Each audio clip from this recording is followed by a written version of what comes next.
उभे राहून पाणी पिल्याने होणारे दुष्परिणाम. बघा यामुळे शरीरात काय काय घडते. नमस्कार मंडळी, SSZ स्टोरी या आमच्या यूट्यूब चॅनलवर तुम्हा सर्वांचं स्वागत करते.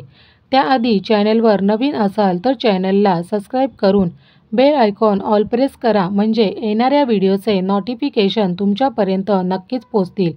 व्हिडिओ आवडली तर व्हिडिओला एक लाईक आणि तुमच्या मित्रांसोबत शेअर करायला विसरू नका. चला तर मग आजच्या व्हिडिओला सुरू करूया.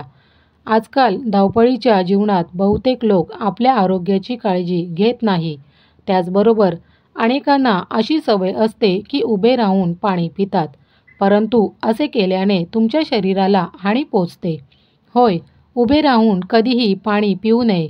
उभे राहून पाणी पिल्याने तुमचे आरोग्य बिघडू शकते आणि अनेक रोग तुम्हाला होऊ शकतात. आम्ही तुम्हाला सांगणार आहोत की उभे राहून पाणी पिल्याने काय दुष्परिणाम होतात. नंबर 1. उभे राहून पाणी प्यायल्याने शरीरात जलद पाण्याचा प्रवाह होऊ शकतो. यामुळे द्रव संतुलनात व्यत्यय आणू शकतो. नंबर 2.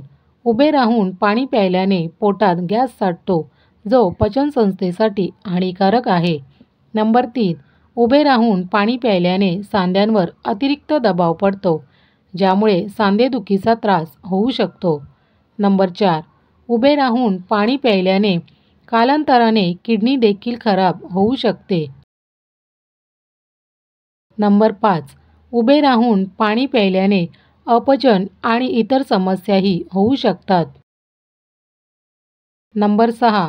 उभे राहून पाणी प्यायल्याने पोटात गॅस तयार होतो, पचनसंस्थेवर दबाव येतो आणि शरीरात पाण्याचे असंतुलन होते. त्यामुळे बसून हळूहळू पाणी प्यावे. नंबर 7.